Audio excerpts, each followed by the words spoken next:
रीवा जिले के त्योथर से एक ऐसी कहानी बताएंगे जो इन दिनों आस्था और मान्यता के बीच टकराव का रूप ले चुकी है।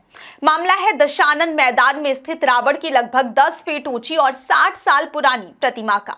यह प्रतिमा वर्षों से क्षेत्र की सांस्कृतिक पहचान रही है, लेकिन अब इसे लेकर इलाके में दो गुट आमने सामने हैं।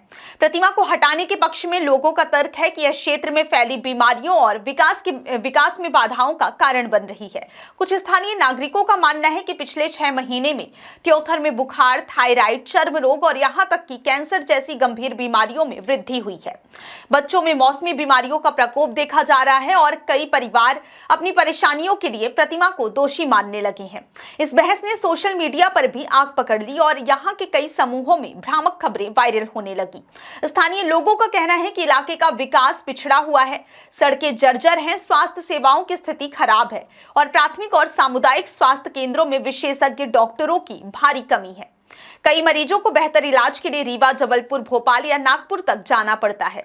गर्भवती महिलाओं के लिए अस्पताल पहुंचना मुश्किल है और बच्चों की शिक्षा भी बाधित हो रही है।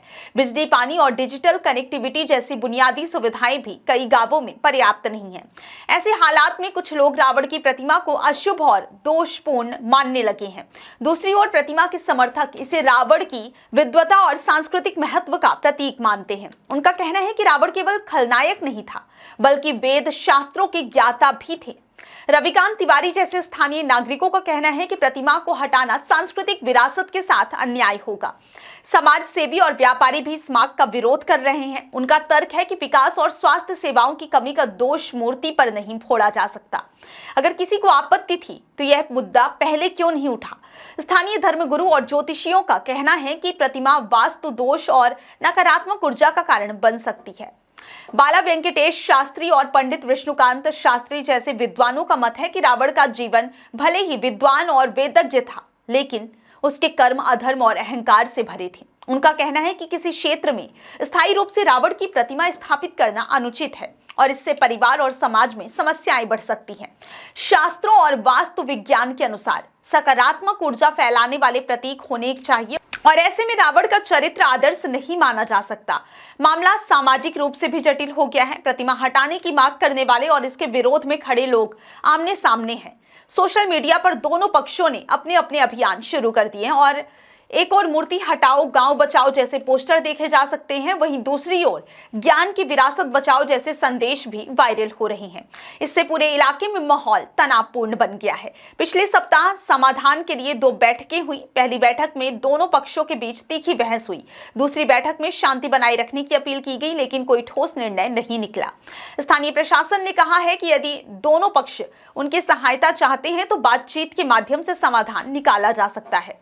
इस विवाद की जड़ केवल प्रतिमा में नहीं है। त्योथर लंबे समय से विकास में पिछड़ा हुआ क्षेत्र माना जाता रहा है। औद्योगिक निवेश की कमी, कृषि पर निर्भरता और रोजगार की सीमित संभावनाओं के कारण युवा बाहर काम की तलाश में जाते हैं।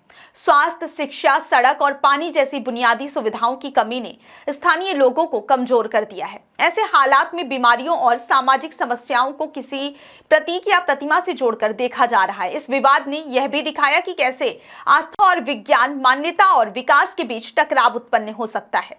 एक और लोग धार्मिक और सांस्कृतिक दृष्टि से प्रतीक का सम्मान करना चाहते हो, तो वहीं दूसरी ओर स्वास्थ्य और विकास के मुद्दों पर चिंतित लोग इसे दोषपूर्ण मान रहे हैं। यह सवाल भी उठाता है कि किसी समुदाय की समस्याओं के असली कारण क्या है और उन्हें हल करने का रास्ता क्या होना चाहिए। स्थानीय विधायक इस समय भोपाल में हैं और उन्होंने क्षेत्र लौटने के बाद ही इस विषय पर टिप्पणी करने का आश्वासन दिया है।